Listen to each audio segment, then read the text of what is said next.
Settlement అనే పదానికి meaning ఏంటి సార్? నేను ఎవ్వరి మీద డిపెండ్ కాకుండా నా వరకు కావాల్సిన ఖర్చులు నేను చూసుకుంటూ ఫ్యామిలీ రన్ చేయాల్సిన ఖర్చులు మినిమం గా నేను చేయగలిగితే దాన్ని ఒక స్టాండర్డ్ లో సెటిల్మెంట్ అంటారు. ఇప్పుడు పెళ్లికి మానసికంగా కూడా రెడీ ఉండాలి సార్. అంటే మానసికంగా ఎట్లా రెడీ అవ్వాలి పెళ్లికి? ముందు పెట్టడానికో లేకపోతే తోడుగా ఇది కాదండి. ఫస్ట్ సైకలాజికల్ గా మ్యారేజ్ చేసేసి అంతంత ఖర్చు పెట్టి పెళ్లి చేసుకుంటారు. ఓ హంగామాలు హడావిడి చేస్తారు కదా. పెళ్ళైన సెకండ్ డేనే డివోర్స్. ఈ మైక్ తయారు చేయడానికి ఎంత టైం పడుతుంది?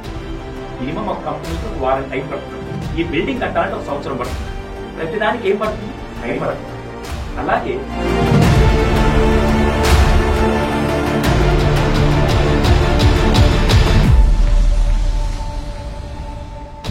టెక్నాలజీ అంటేనే ఫస్ట్ గుర్తొచ్చేది ఫోన్. అసలు పిల్లలు ఫోన్ లేకపోతే నిద్రపోరు, అన్నం తినరు. అసలు వాష్రూమ్ అయినా కానీ ఫోనే అంటున్నారు. ఏదో పుట్టేటప్పుడే వాడు ఫోన్ పట్టుకొని పుట్టినట్టు చేస్తున్నారు. అసలు పిల్లలకి ఫోన్ ఇవ్వచ్చా ఇవ్వకూడదు సార్? 0 to 2 years అంటే పుట్టిన దగ్గర నుంచి 2 సంవత్సరాలు వచ్చేంత వరకు అసలు స్క్రీన్ ని చూపించకూడదు. 200% స్క్రీన్ చూపించకూడదు. దానికి నేను 100 ఎగ్జాంపుల్స్ 100 ప్రూఫ్స్ కూడా చెప్తాను. సో పేరెంట్స్ ఏమో చదవకపోతే పిల్లల్ని ఏదో పిల్ల కోసమే చదువుకో అన్నట్టుగా చెప్తుంటారు సార్. పాపం వాడికేమో ఇష్టం లేకుండా చదువుతూ ఉంటాడు. ఇట్లాంటి వాళ్ళకి మీరేం సజెషన్ ఇస్తారు సార్? నేను ఎవరు తెలుసా, మా నాన్న ఎవరు తెలుసా, నా బ్యాక్గ్రౌండ్ నీకు తెలుసా అంటాడు. ఏం వాడు చెప్పే బ్యాక్గ్రౌండ్ వాళ్ళ నాన్నగారి పేరు ఆస్తి లేకపోతే వాడు వాల్యూ అంట జీరో. పేరు పక్కన లెఫ్ట్ సైడ్ లో ఇచ్చిన ఆస్తి, నాన్నగారి ఇచ్చిన ఆస్తి, తాతగారి ఇచ్చిన ఆస్తి. పేరు రైట్ సైడ్ లో మనం సంపాదించే ఆస్తి. ఫస్ట్ ఆస్తి మాత్రం చదువు. పిల్లల కోసం కొంతమంది అయితే వేచి చూస్తున్నారు. అట్లాంటి సమయాల్లో ఆడపిల్ల పుడితే పక్కింటోళ్ళు ఇరిగింటోళ్ళు మళ్ళీ ఆడపిల్లనా, ఫస్ట్ టైం పుట్టినా కానీ అయ్యో ఫస్ట్ టైం ఆడపిల్లనే పుట్టిందా అన్నట్టుగా మాట్లాడతారు సార్. అబద్ధాలు చెప్తే ఆడపిల్లలు పుట్టారు. విన్నావు అమ్మ నువ్వు కూడా? విన్నా. అవునా? నేనేం నమ్మకం తెలుసా? అరే మంచి జనాల అబద్ధాలు చెప్తే ఆడపిల్లలు పెట్టారు. అదృష్టం ఉంటే ఆడపిల్లలు ఉంటారు.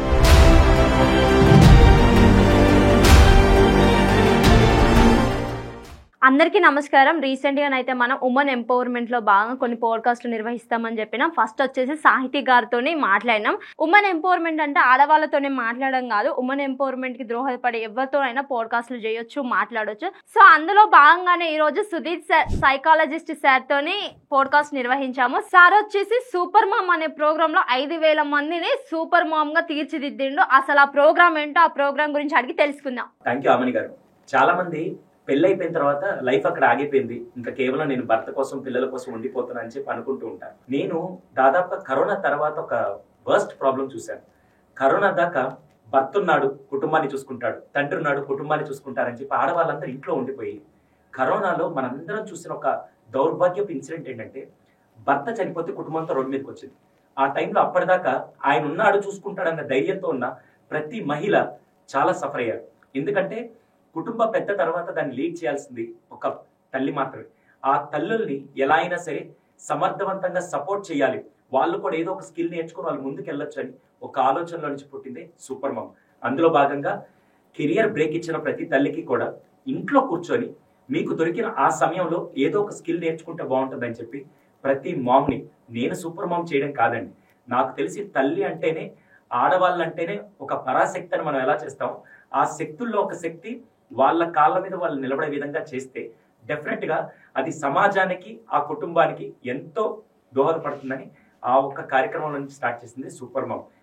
దిగ్విజయంగా 500 మంది మామ్స్ నన్ను నమ్మి దాంట్లో రిజిస్టర్ అయ్యి ఇప్పుడు దాదాపుగా మనం చేసే పాడ్కాస్ట్ టైంకి 2 నెలలు పూర్తి చేసి చాలా మంది ఇంట్లో కూర్చొని ఒక చాలా హ్యాపీయెస్ట్ మూమెంట్ ఏంటంటే 10 ఏళ్ల నుంచి ఏ పని చేయకుండా ఈ మధ్య ఏదైనా చేస్తే బాగుంటుందని చెప్పి స్ప్రౌట్స్ ఉంది కదా, మామూలుగా మనం ఉదయం పూట మొలకలు తీసుకుంటే బాగుంటుందని, ఏవైతే అదైంది నేను మొలకలే స్టార్ట్ చేస్తానని చెప్పి రోజు మొలకలు ప్యాక్ చేసి మేము అమ్ముతున్నాం అని పెడితే రోజుకి 600 రూపాయలు మినిమం గా స్టార్ట్ చేసి ఆవిడ ఎంత హ్యాపీగా ఫీల్ అయిందంటే అటువంటి మామ్స్ ని మళ్ళీ ప్రపంచానికి పరిచయం చేయడానికి నేను స్టార్ట్ చేశాను. ఈరోజు మీరు పాడ్కాస్ట్ చేస్తున్నప్పుడు కూడా ఉమెన్ ఎంపవర్మెంట్ అన్నారు. నిజంగా ప్రతి మనిషి, ప్రతి మగాడు కూడా ఉమెన్ అలాగే సపోర్ట్ చేస్తూ, అది సిస్టర్ అవ్వచ్చు, వైఫ్ అవ్వచ్చు, లేదా తెలిసిన వాళ్ళు అవ్వచ్చు, ఎవరైనా చేయొచ్చని ఈరోజు నేను ఒక 5,000 మంది మామ్స్ కి నేను ఒక అన్నయ్యగా నేను వాళ్ళకి సపోర్ట్ చేస్తున్నాను. Super sir, super. మీరు మాట్లాడుతుంటే నాకు వినాలి అనిపిస్తుంది. అసలు అంత బాగా మాట్లాడుతున్నారు సార్. సార్ మామ్ కావాలంటే ఫస్ట్ పెళ్లి కావాలి. ఈ కాలంలో కొంతమంది అయితే 25 ఏళ్ళు వచ్చినాక, 30 ఏళ్ళు వచ్చినాక, కొంతమంది పెళ్ళే వద్దంటారు. చాలా మందిని చూసిన. అసలు పెళ్లి ఏజ్ లో చేసుకోవాలి. దీనికి పర్టికులర్ గా ఏ ఏజ్ అనే గ్రూప్ అయితే అసలు ఎక్కడా లేదు. ఇంతకు ముందు రోజుల్లో ఒక 20 ఏళ్ల క్రితం మాట్లాడుకుంటే 25 ఏళ్ళు వచ్చాక అబ్బాయికి పెళ్లి చేసేవాళ్ళు, అమ్మాయికి కూడా 22 ఏళ్ళు వచ్చాక, వాళ్ళిద్దరూ ఎమోషనల్ మెచ్యూరిటీ వచ్చాక. ఎందుకు 22 ఏళ్ల తర్వాత అంటే 18 ఏళ్ళు 19 ఏళ్ళు వచ్చాక వాళ్ళకి ఎమోషనల్ మెచ్యూరిటీ వస్తుంది. అంటే నేను ఎవరితో కలిసి ట్రావెల్ చేయగలుగుతాను, నేను ఏ డెసిషన్ తీసుకోగలుగుతాను, నా లైఫ్లో ఉండే ఎమోషన్స్ ఎలా బ్యాలెన్స్ చేసుకోగలుగుతాను అనే ఒక మెచ్యూరిటీ ఒక 18 ఏళ్ళ నుంచి 22 ఏళ్ళ వరకు వస్తుంది. ఆ టైంలో పెళ్లి చేసుకుంటే దట్స్ అబ్సల్యూట్లీ పర్ఫెక్ట్. కానీ ఈ రోజుల్లో ఏమైందంటే నాకు ఇండివిజువాలిటీ కావాలి, నేను లైఫ్ని ఎంజాయ్ చేయాలి, ఒక సిటీ కల్చర్ని, నేను నా జాబ్లో నా కాళ్ళ మీద నేను నిలబడాలని చెప్పి మా కౌన్సిలింగ్లో ఎంత దారుణంగా వస్తారంటే 30-32 ఏళ్ళ అమ్మాయిని తీసుకొని పేరెంట్స్ వచ్చి, సార్ మా అమ్మాయి పెళ్లి చేసుకోవట్లేదు సార్, ఏం చేయాలో అర్థం కావట్లేదు అంటే, వచ్చి నేను అసలు చేసుకోనండి, ఇంకా నేను స్థిరపడాలంట. ఆ సెటిల్మెంట్ అనే వర్డ్కి డెఫినేషన్ లేదు. కానీ పెళ్లి చేసుకోకపోతే ఏమవుతుందంటే మాత్రం ప్రాబ్లం ఉందండి. ఈ రోజుల్లో అబ్బాయిలు 30 ఇయర్స్ దాటిన తర్వాత హార్మోనల్ ఇంబ్యాలెన్స్ రావడం వల్ల, వాళ్ళకు వచ్చే కాంప్లికేషన్స్ వల్ల తన వైఫ్ అంటే పార్ట్నర్కి అది ఖచ్చితంగా ప్రాబ్లం అవుతుంది.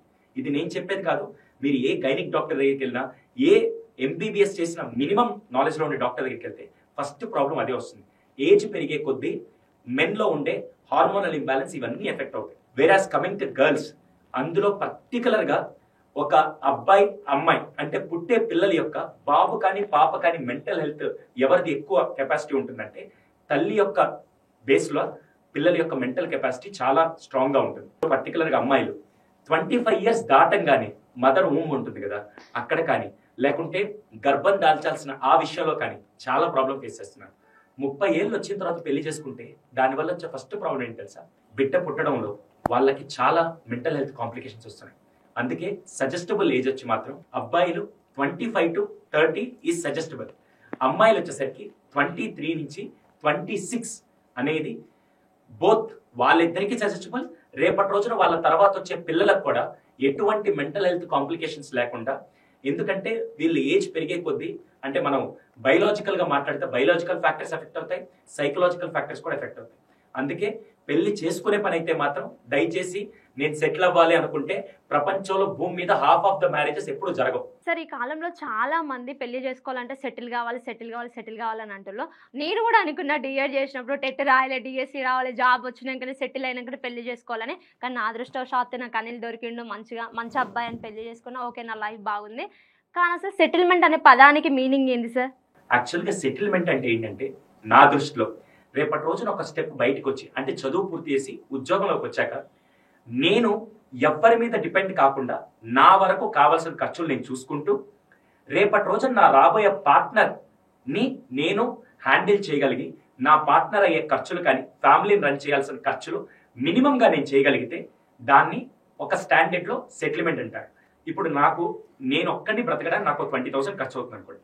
రేపు ఫ్యామిలీ వచ్చాక నాకు 50,000 ఖర్చు అవుతుందంటే నేను 50,000 నేను హ్యాండిల్ చేయగలుగుతాను. 50,000 నాకు వచ్చే ఇన్కమ్తో నేను ఫ్యామిలీని రన్ చేయగలుగుతాను. ఓకే, ఒకవేళ ఇంకొద్దిగా పిల్లలు వచ్చారంటే ఇంకో 20,000 30,000 ఖర్చు పెరుగుతుంది. అంటే ఒక 1 lakh నాకు ఇన్కమ్ వస్తుందా, 1 lakh తో నేను ఫ్యామిలీని రన్ చేయగలుగుతానా అనే కాన్ఫిడెన్స్ మనకు వస్తే మాత్రం ఐ స్ట్రాంగ్లీ బిలీవ్ దట్ అది సెటిల్మెంట్. అలా కాకుండా నేను అంబానీ రేంజ్కి వెళ్ళేదాకా నేను పెళ్లి చేసుకున్నట్టు ఇంకా జీవితంలో ఎప్పటికీ పెళ్లి కావు. సెటిల్మెంట్ అనేది రాంగ్ డెఫినేషన్ ఉండిపోయింది. సెటిల్మెంట్ అంటే నాకు తెలిసి ఇంతకుముందు మన పేరెంట్స్ లో ఉండే వాళ్ళు కూడా ఎప్పుడు పెళ్లి చేసుకున్నారంటే ఆయన నిలబడి ఆ కుటుంబాన్ని నిలబడే స్థాయిలో ఉంటే దాన్ని నా దృష్టిలో మినిమం సెటిల్మెంట్ అంటారు. ఇంకా కామెంట్స్ లో వాళ్ళు ఏం రాస్తారో చూద్దాం మనం కూడా. ఇప్పుడు పెళ్లికి మానసికంగా కూడా రెడీ ఉండాలి సార్. అంటే మానసికంగా ఎట్లా రెడీ అవ్వాలి పెళ్లికి? 200%. ఇది మాత్రం మంచి క్వశ్చన్ అండి. చాలా మంది ఏం చేస్తారంటే ఇప్పుడు ఎలాగో జీతం వస్తుంది పెళ్లి చేసుకుందాం, ఒకరు ఉంటారు వండి పెట్టడానికో లేకుంటే తోడుగా. ఇది కాదండి. ఫస్ట్ సైకలాజికల్ గా మ్యారేజ్ ఇస్ ఎ నీడ్. నాకు పార్ట్నర్ వస్తారు, రేపటి రోజు ఇంటికి వచ్చాక నేను తనతో ఎలా ఉండాలి, నేను అడ్జస్ట్ ఎలా అవ్వాలి, లేకుంటే ఇద్దరు యాక్సెప్టెన్స్ ఎలా ఉండాలి అని సైకలాజికల్ గా మనం యాక్సెప్ట్ చేస్తేనే మ్యారేజ్కి వెళ్ళాలి తప్ప బ్లైండ్ గా సమాజం కోసం ఇది మాత్రం చేయకండి. అందుకే ఈ మధ్య కొంతమంది ఒకవేళ కొద్దిగా ఆలస్యం అవుతుందన్నా నేను యాక్సెప్ట్ చేస్తాను, కానీ ఇది రెడీ లేకుండా వాళ్ళ బలవంతం చేసుకుంటే మాత్రం ఈరోజు ఒక్కడో పోతే పెద్ద సమాజానికో దేశానికో వచ్చే నష్టమే లేదు. నీ వల్ల నీ పార్ట్నర్ కూడా ఎఫెక్ట్ అవుతుందంటే మాత్రం డెఫినెట్లీ అది చాలా బర్డెన్. ఓకే సార్, ఇప్పుడు మీరు చెప్పిన దాన్ని బట్టి నాకు ఏమర్థమైందంటే ఏదో అమ్మ నాన్న బలవంత పెడుతులను పెళ్లి చేసుకోకుండా ఇట్లా నా ఏజ్ అయిపోతుంది పక్కింటి వాళ్ళు అడుగుతారు, చుట్టాలు అడుగుతారు, ఇట్లా కాకుండా మనము మానసికంగా రెడీ అయ్యి మనం ఇంత నీట్ సంపాదిస్తున్నప్పుడు పెళ్లి చేసుకుంటే సరిపోతుంది. ఎవరో బలవంత పెడుతులను పెళ్లి చేసుకోవద్దు. ఇదంతా బాగుంది సార్. ఇంకో క్వశ్చన్ ఏంటంటే అంతంత ఖర్చు పెట్టి పెళ్లి చేసుకుంటారు, ఓ హంగామాలు హడావిడి చేస్తారు కదా, పెళ్ళైన సెకండ్ డేనే డివోర్స్ ఈజీ అయిపోయింది సార్ ఎవరికైనా. రీసెంట్ గా నిజంగా చెప్తున్నారు అయితే నా ఫ్రెండ్ పెళ్ళైనా జస్ట్ 1 week లోనే డైవర్స్ తీసుకుంది. అసలు ఇప్పుడు ఎందుకు జరుగుతుంది సార్? అమ్మ ఇప్పుడు మనం మాట్లాడుతున్నాం కదా, ఈ మైక్ తయారు చేయడానికి ఎంత టైం పడుతుంది? మినిమం ఒక కంపెనీకి 1 వారం టైం పడుతుంది అనుకో. నేను వేసుకున్న సూట్ కుట్టాలంటే కూడా మినిమం ఒక 10 రోజులు పడుతుంది, అవునా? ఇప్పుడు ఈ లైట్స్, ఈ రూమ్ అంతా, ఈ బిల్డింగ్ కట్టాలంటే 1 సంవత్సరం పడుతుంది. ప్రతిదానికి ఏం పడుతుంది? టైం పడుతుంది. అలాగే పెళ్ళైన 2వ రోజే వచ్చి నాకు నచ్చలేదండి, నాకు ఈ అమ్మాయి నచ్చలేదండి ఎలా చెప్తారు? మినిమం సైకలాజికల్గా ఒకరినొకరు అర్థం చేసుకునేదండి. ఇప్పుడు భార్యాభర్తలకు కూడా భర్తకి ఏమి ఇష్టం లేదో భార్యకి ఎప్పుడు తెలుస్తుందంటే కొన్ని రోజులు టైంతో ట్రావెల్ చేస్తున్నప్పుడు, ఓ ఈ విషయం మా భర్తకు నచ్చదు, ఈ విషయం నా భార్యకి నచ్చదు అని చెప్పి వాళ్ళిద్దరూ ట్రావెల్ చేస్తున్నప్పుడు అప్పుడు మధ్యలో వాళ్ళకి ఆ సందర్భం వచ్చినప్పుడు తెలుస్తుంది. అసలు ట్రావెలే చేయకుండా నన్ను మా ఆయన అర్థం చేసుకోవట్లేదు, నన్ను మా ఆవిడ అర్థం చేసుకోవట్లేదు, నువ్వేమన్నా పెద్ద పుస్తకాన్ని అర్థం చేసుకున్నావు, చదివితే కదా తెలుస్తుంది. పైన చూడంగానే ఎలా తెలుస్తుంది? ఈయన చూడంగానే ఈయన రాగానే ఇవి చేసి పెట్టాలని రూల్స్ లేదు కదా. సో చాలా మంది ఇక్కడ చేసే పొరపాటు ఏంటంటే అర్థం చేసుకోవడం అంటే కలిసి ప్రయాణం చేస్తున్నప్పుడు ఆ సందర్భం వచ్చినప్పుడు కొన్ని విషయాలు తెలుస్తుంటాయి. ఇప్పుడు భర్త రాత్రిపూట వర్క్ పెడుతున్నాను, నేను డైవర్స్ ఇస్తానని, సారీ అమ్మ ఇవి కూడా ఉన్నాయి. మా ఆవిడకి అసలు వంట ఏది లేదు, నేను మా ఆవిడకి డైవర్స్ ఇస్తానని చెప్పి ఇలాంటి అద్భుతాలు కూడా ఉన్నాయి. అసలు వంట తెలియదు, ఓకే, నెక్స్ట్ 1 year నీకు నిజంగా ఇంట్రెస్ట్ ఉంటే చెప్పు, నేను కలిసి ట్రావెల్ చేస్తానని ఆ పార్ట్నర్తో కూర్చొని మాట్లాడాలి. నువ్వు గుడక పెడుతున్నావు, దీన్ని ఎలా తగ్గించాలి, మన ఇద్దరం కలిసి దీని మీద వర్కౌట్ చేద్దామని అలా ఫస్ట్ మాట్లాడుకోవాలి తప్ప కంప్లైంట్స్ చేయకూడదు. యాక్సెప్టెన్స్ రావాలి. ఈ రోజుల్లో ఏంటంటే నేను సంపాదిస్తాడా, నువ్వు సంపాదిస్తాడు, కానీ నాకు ఇది ఇండివిజువాలిటీ అనే రాంగ్ నోషన్లో కాపురాని కంటే, రిలేషన్షిప్ కంటే ఈగోకి ఎక్కువ ప్రాధాన్యత ఇస్తే ఈ డైవర్స్లు పెరుగుతాయి. అంతేగాని ఏమి ఇంతకుముందు అందరూ ఇష్టంతో బ్రతుకుతున్నారు కూడా లేదు, సర్దుకొని ఆ రిలేషన్కి ఇంపార్టెన్స్ ఇస్తూ కొన్ని జీవితాలు అలాగే ట్రావెల్ చేస్తూ కుటుంబాల్ని గొప్ప వ్యవస్థలుగా మార్చిన ఒక భారతదేశంలో ఉండి ఈ డైవర్స్ కల్చర్ వస్తుందంటే కేవలం అది తెలియని ఎక్కడో ఈగోస్ వల్లే అది జరుగుతుందని నేను అంటాను. అవును సార్, మీరు చెప్పింది నిజమే. స్టార్టింగ్ లో పెళ్ళైన కొత్తలో అనిల్కి నాకు కూడా చిన్నగా వస్తుంటుండే ఖచ్చితంగా. కానీ అవన్నీ తర్వాత అర్థం చేసుకోవడం, సర్దుకుపోవడం నాకు అలవాటైంది, ఆయనకి అలవాటైంది కాబట్టి మంచిగా ఉంటున్నాం. ఎవరైనా ఇద్దరు ఒక దగ్గర ఉంటేనే పడదు లొల్లిలు అయితే. అట్లాంటిది ఇంకా భార్యాభర్తలు ఉన్నప్పుడు వాళ్ళకి కూడా ప్రాబ్లమ్స్ వస్తాయి. బట్ ఆ ప్రాబ్లం వచ్చింది కదా, దీన్ని ఎట్లయినా ఇట్లా చేసుకోవాలన్నట్టు కాకుండా అర్థం చేసుకుని సర్దుకుపోయి ముందుకెళ్ళాలి. ఖచ్చితంగా అండర్స్టాండింగ్ ఉండాలి. సార్ ఇంకొకటి ఏంటి అంటే ఏదైనా ఏజ్ ప్రాబ్లం వల్ల ఇట్లా అవుతుందా? అంటే బాయ్ కి కొంచెం ఎక్కువ ఏజ్ ఉండి గర్ల్ కి కొంచెం తక్కువ ఏజ్ ఉంటే ఇట్లా అవుతుందా? చాలా మంచి క్వశ్చన్ అమ్మా.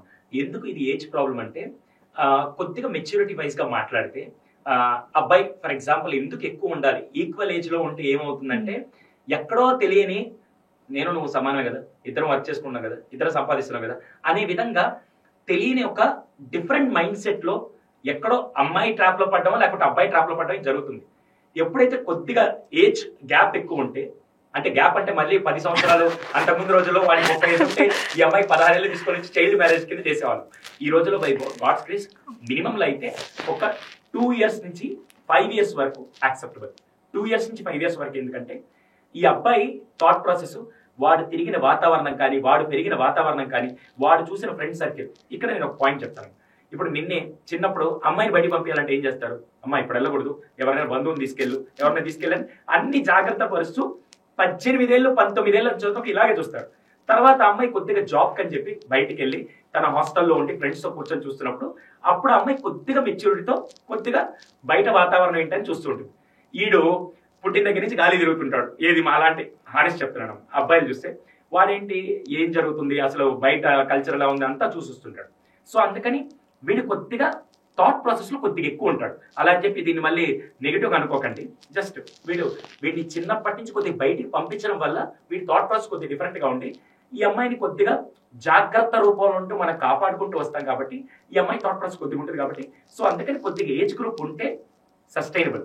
లేకుంటే ఈ అమ్మాయి కొద్దిగా ఇండివిజువాలిటీ లేకుంటే ఇండిపెండెన్స్ అని ఇద్దరు డిఫరెంట్ థాట్ ప్రాసెస్ లో ఎఫెక్ట్ అవ్వకుండా ఉండడానికి స్లైట్ ఏజ్ గ్రూప్, అది 2 years నుంచి 5 years వరకు అని చెప్పి చాలా వరకు రీసెర్చెస్ కూడా చెప్తుంటాయి. ఓకే సార్, ఇప్పుడు మీరు చెప్పాలి కదా అబ్బాయిల ఏజ్ కొంచెం పెద్దగా ఉండాలని. ఎందుకు అమ్మాయిల ఏజ్ పెద్దగా ఉండొద్దా? అబ్బాయిల ఏజ్ ఎందుకు పెద్దగా ఉండాలి? 200% ఇది అందరూ చెప్పేది. అమ్మాయిల థాట్ ప్రాసెస్ అబ్బాయిల కంటే చాలా ఫాస్ట్గా ఉంటుంది. అమ్మాయిల గ్రోత్ చాలా ఫాస్ట్గా ఉంటుంది. అమ్మాయిలకి భగవంతుడి అనుగ్రహం వల్ల అమ్మాయిల థాట్ ప్రాసెస్ కానీ, అమ్మాయిల ఆలోచన విధానం కానీ, అమ్మాయిల మెచ్యూరిటీ కానీ, వాళ్ళ లాజికల్ థింక్ కానీ అబ్బాయిల కంటే ఒక అడుగు ముందే ఉంటుంది. అలాంటిది ఏజ్ ఫ్యాక్టర్ వచ్చేసరికి ఇప్పుడు వీడికి 25 ఉండి అమ్మాయికి 25 ఉంటే ఆమె ఆలోచన విధానంలో చెప్పాలంటే అమ్మాయి 30 years, వీడి 25 ఏళ్ళు, వీడి ఆలోచన ఇక్కడ ఉంటుంది. సో అందుకని ఎప్పుడు ఒక అడుగు ఒక ఏజ్ ఫ్యాక్టర్లో కొద్దిగా వెనక్కి తీసుకుంటారు.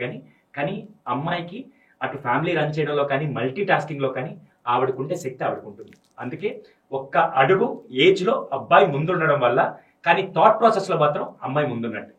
ఇది నేను స్ట్రాంగ్గా నమ్ముతాను. సూపర్ సార్, బాగా చెప్పిళ్ళు, మంచిగా అర్థమైంది. మీరు చెప్పినట్టు ఏజ్ లిమిట్ ఉండాలి. బట్ ఇప్పుడు సచిన్ వాళ్ళ వైఫ్ సచిన్ కంటే పెద్దది, మహేష్ బాబు వాళ్ళ వైఫ్ కూడా మహేష్ బాబు గారి కంటే పెద్దది, అయినా వాళ్ళు బాగుంటున్నారు. ఎండ్ ఆఫ్ ద డే కావాల్సిన అడ్జస్ట్మెంట్ సర్దుకుపోవడం. సో ఎడ్ల బండికి 2 ఎడ్లు ఉంటేనే సాఫీగా ముందుకెళ్తుంది. అట్లనే భార్యాభర్తలు కూడా అర్థం చేసుకుంటేనే మంచిగా జీవితం అనేది ముందుకెళ్తుంది. సో చూసారు కదా, మీరు కూడా ఒకరికొకరు అర్థం చేసుకోవాలి. అబ్బాయి అర్థం చేసుకోవాలి, అమ్మాయి అర్థం చేసుకోవాలని ఈగోస్కి వెళ్ళి అనుకో గానే ఉంటారు. సో ఇద్దరు అర్థం చేసుకొని ముందుకెళ్ళండి. సార్, పేరెంటింగ్ కోచ్ అంటే అసలు చాలా డౌట్ ఉంది నాకైతే. ఇప్పుడిప్పుడే కొంచెం తెలుసుకుంటున్నా. పేరెంటింగ్ కోచ్ అంటే పిల్లలకి కోచింగ్ ఇస్తారా, లేదు అంటే పిల్లల పేరెంట్స్కి కోచింగ్ ఇస్తారా సార్? దీనికి ముందు నేను ఒక క్వశ్చన్ అడుగుతాను. అసలు ఈ పేరెంటింగ్ కోచింగ్ అనేది ఇంతకు ముందు ఇది మన అమ్మా నాన్నలు కానీ, వాళ్ళ అమ్మా నాన్నలు కానీ, అమ్మమ్మల తాతయ్యలు వీళ్ళు ఎప్పుడైనా పేరెంటింగ్ సెషన్స్ ఎప్పుడైనా అటెండ్ అయ్యారు? అసలు ఎక్కడ అటెండ్ అవ్వాలి? ఎందుకు ఇప్పుడు వస్తుందంటే 1990 ముందు పుట్టిన వాళ్ళందరినీ 1990 ముందు పుట్టిన వాళ్ళందరినీ జనరేషన్ వై అంటారు. 1990 నుంచి 2000 కానీ 2005 సంవత్సరం దాకా పుట్టిన వాళ్ళందరినీ generation G RS generation Z అంటాం. దాని తర్వాత పుట్టిన అప్ర మేధావులు, మన ఇంట్లో పిల్లలు ఉన్నారు కదా, వాళ్ళని జనరేషన్ ఆల్ఫా అంటాం. ఏంటి సార్ ఈ డిఫరెన్స్ అంటే, దాన్ని సైకాలజీ భాషలో క్యారెక్టరిస్టిక్స్ అంటాం. 1990 ముందు పుట్టిన వాళ్ళందరూ ఎలా ఉండేవాళ్ళంటే కొన్ని లక్షణాలు. మీరు ఎవరన్నా చూసే వాళ్ళు ఉంటే మీరు ఏ జనరేషన్ కింద కామెంట్స్ రాయండి, నేను చెప్పిన లక్షణాలు ఉన్నాయో చూసుకోండి. జనరేషన్ వై అంటే సంవత్సరం పొడుగునా చదవాలి, పెద్దలు కనపడితే రెస్పెక్ట్ ఇవ్వాలి, ఎవరికి ఎదురు చెప్పకూడదు, హానెస్ట్గా ఉండాలి, ఒబీడియంట్గా ఉండాలి, విలువలతో ఉండాలి అని చెప్పి కొన్ని విలువలు ఉండేవి 1990 ముందు పుట్టిన వాళ్ళందరూ.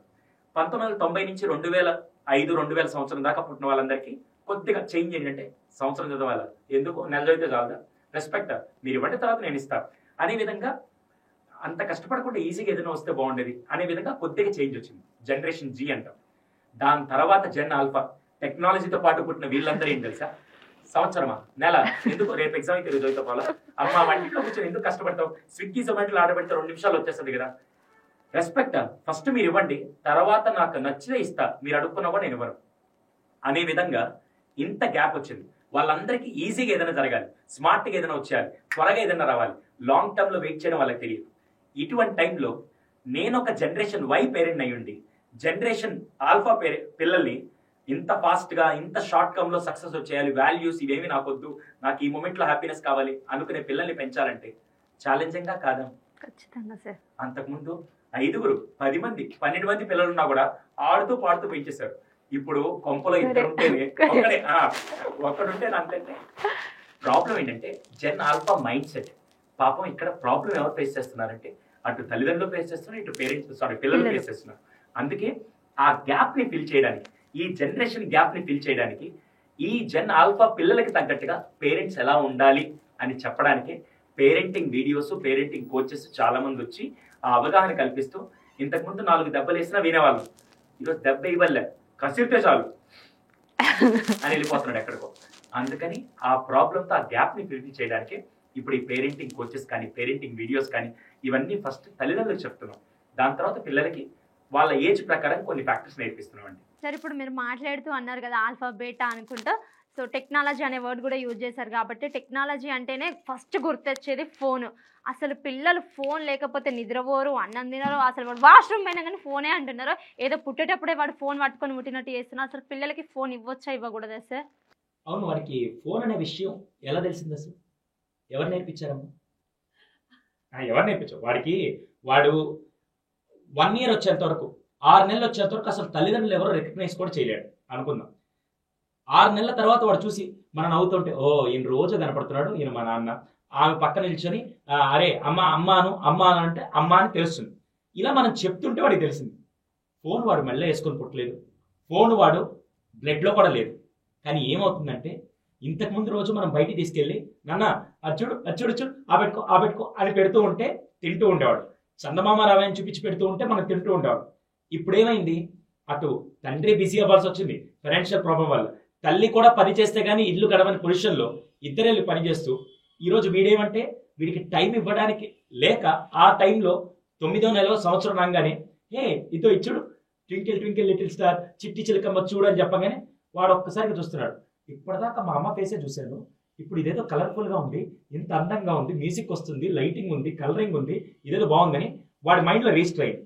ఒక్కసారి రిజిస్టర్ అయిన తర్వాత నెక్స్ట్ టైం ఒకసారి ఏడుస్తుంటే మనం ఏం చేసామంటే తీసుకెళ్లి మొబైల్ మళ్ళీ పెట్టగానే ఓహో ఇది ఇంకా భలే ఉంది కలర్ఫుల్ గా అని చెప్పి ఏడిస్తే నాకు మొబైల్ ఇచ్చారు, ఏడిస్తే నాకు పిక్చర్ కనపడుతుందని వాడు 2-3 సార్లు చూసి ఫస్ట్ ఏం చేస్తాడు, ఈసారి ఏడుస్తాడు సార్, ఇంకేముంది వాడు ఏడవంగానే మొబైల్ వస్తున్నా ఇదేదో బాగుందని చెప్పి అప్పటి నుంచి వాడికి ఇప్పుడు ఇంతకుముందు వాడిని బయటికి తీసుకెళ్లి చూపించుకొని తింటూ ఉంటే ఇప్పుడు మనం ఒక అపార్ట్మెంట్ లో ఉండి బయటికి వెళ్ళడానికి పొజిషన్ లేకపోతే వాడు తినకపోతే ఏం చేస్తాం, తల్లికి ఏం కావాలి పేగు బంధం కోసం వాడికి కడుపు నిండా భోజనం పెట్టాలి. ఇప్పుడు నువ్వు ఉన్నావు అమ్మా, నీ కొడుకు తినకపోతే వెంటనే ఏం చేస్తావు, అరే వాడు తినట్లేదు అని ఆ దిగులతో ఉండిపోతావు.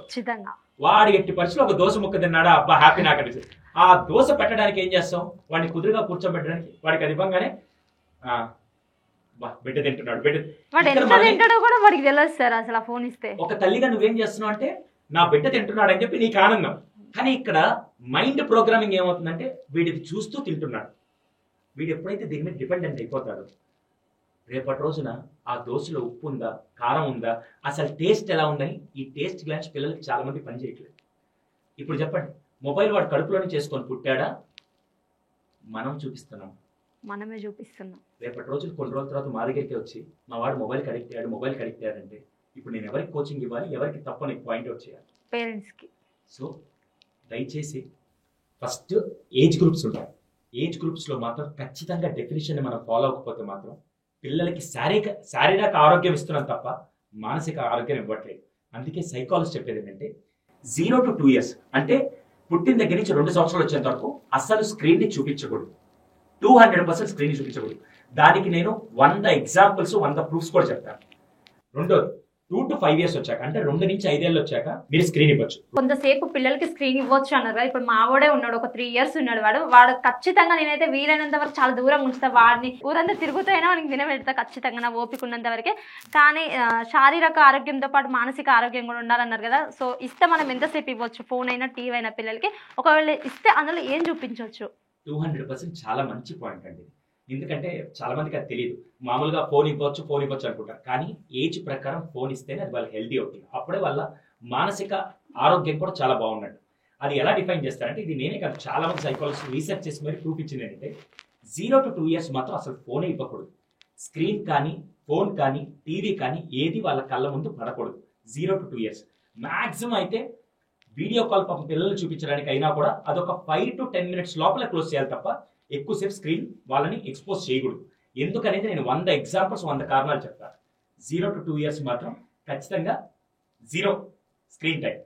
2 years నుంచి 5 years వచ్చారు, 2 years నుంచి 5 years వచ్చే వరకు మీరు ఒక 30 minutes వాళ్ళకి హెల్దీ కంటెంట్ చూపించాలి. మనం ఏం చేస్తారంటే యాక్షన్ ఓరియంటెడ్ సినిమాలు లేకుంటే వాళ్ళకి కలర్ఫుల్ రైమ్స్ కూడా ఎక్కువ చూపించకూడదు. వీలైనంత వరకు వాళ్ళు రైమ్స్ చూపించాలంటే మ్యూజిక్ పెట్టి స్క్రీన్ ఆఫ్ చేసి ఆ మ్యూజిక్ వింటూ మీరు చూపించచ్చు తప్ప ఎక్కువ స్క్రీన్ మాత్రం ఎక్స్పోజ్ చేయకూడదు. 3 to 5 years తర్వాత 5 to 12 years వచ్చేసరికి మీరు ఎంతసేపు ఇవ్వచ్చు అంటే రోజుకి 1 to 1.5 hours ఈజ్ హెల్తీ. దాని తర్వాత 12 to 18 years వచ్చాక it will be 2 to 3 hours is healthy అండి. 2 to 3 hours. కానీ ఈ 2 to 3 hours కూడా పేరెంట్స్ సంరక్షణలో ఉండి మాత్రమే ఇవ్వాలి. అవునమ్మా, నాకు తెలియక ఒక విషయం అడుగుతాను, ఓటు హక్కు ఎప్పుడు ఇస్తారు? 18 ఎందుకు ముందెందుకు ఇవ్వరు?